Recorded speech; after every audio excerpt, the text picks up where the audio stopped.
Hey everyone, and welcome back to another Forge College Explainer. I am seriously pumped to guide you through today's topic, core principles of Borsh.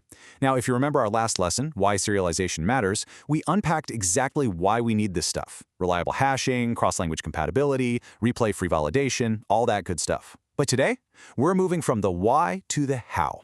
We're going to dive into the strict, mechanical, and honestly incredibly efficient rules of Borsh serialization.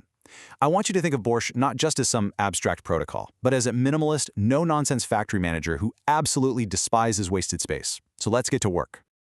Okay, here's our factory orientation guide for today. First, we'll tour the Borsh assembly line. Then, we'll look at blueprints and conveyor belts, check out our primitives and prefixes, actually pack up a real user profile, and wrap up with troubleshooting and next steps. Let's roll. Section 1. The Borsh assembly line. Step inside the minimalist factory.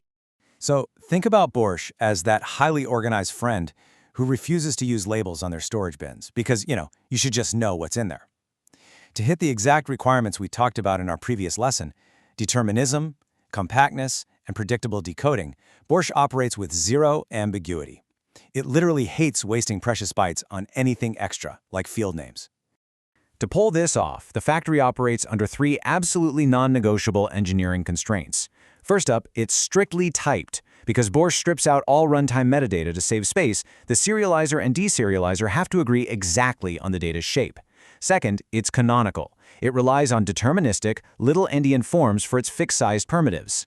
And third, it's compact. Values are just smashed together sequentially, no field names in sight.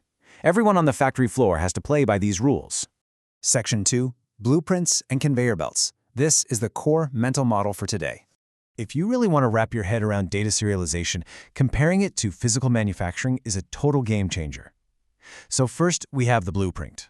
Since Borsh refuses to put labels on the assembly line, the blueprint is the absolute, unquestioned authority. It's your type declaration, the exact fields, their precise order, and their data types.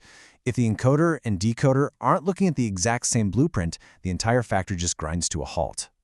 And that brings us to the conveyor belt, which is basically the serialization process itself.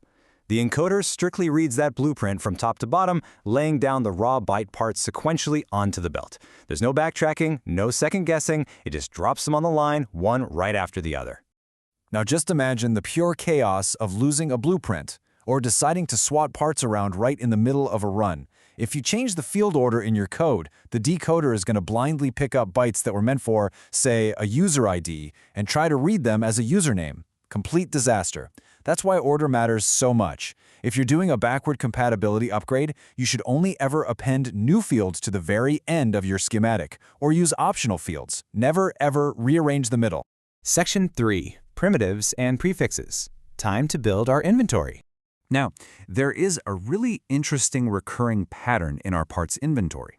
Fixed-size parts, like an 8-bit unsigned integer or a boolean, are just written raw in little-endian order. Easy enough. But variable collections, like strings or vectors, where the overall size can change, they get a specific length marker attached right to the front, so the decoder knows exactly how much to grab off the belt. And that brings us to the magic number 4. Borsh uses exactly 4 bytes. Specifically, a little-endian U32 integer has a length prefix for strings and vectors. It basically slaps this 4-byte sticker onto the front of the variable data. This lets the decoder look at those 4 bytes, instantly know the length of the string, and grab the items in a single, super efficient linear pass. But wait, what if a part is optional? Well, Borsh handles option types brilliantly. The factory just prints a quick 1-byte flag to keep the belt synchronized. If the value is completely absent, it drops a hex 00, and the belt keeps moving. But if the value is there, it drops a hex 01, which is immediately followed by the actual data. Section 4. Packing a user profile. Let's look at a concrete example. Okay, we've finally reached the climax of our factory tour. We're going to put all of these rules together. Here is our blueprint, a user profile struct.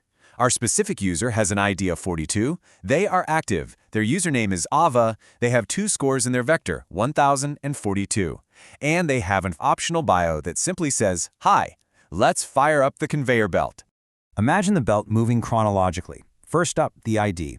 42 drops down as an 8-byte little-endian sequence starting with 2A. Next, the active boolean drops as 01 for true. Then the username, first a 4-byte length prefix showing a length of 3, followed by the hex values for A, V, A. Next, our scores vector drops a length prefix of 2, followed by those little-endian scores. And finally, the bio option drops a 0-1 presence flag, a length prefix of 2, and the hex for HI. Every single piece falls perfectly into place, exactly like the blueprint says.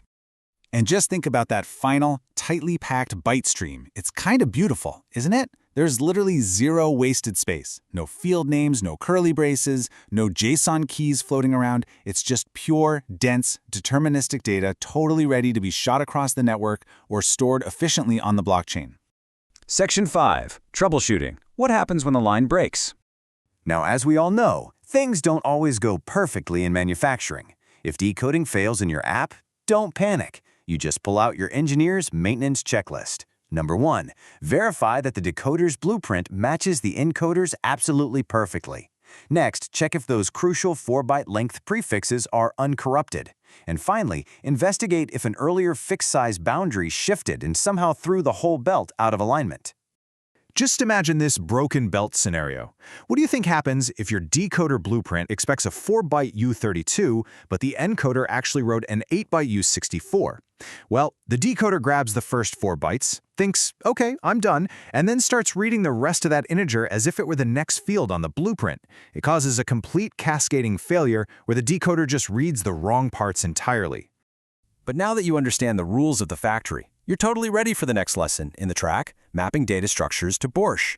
This is where you'll really get your hands dirty, computing exact byte offsets with real program structs, estimating account sizes, and writing actual serialized buffers in code.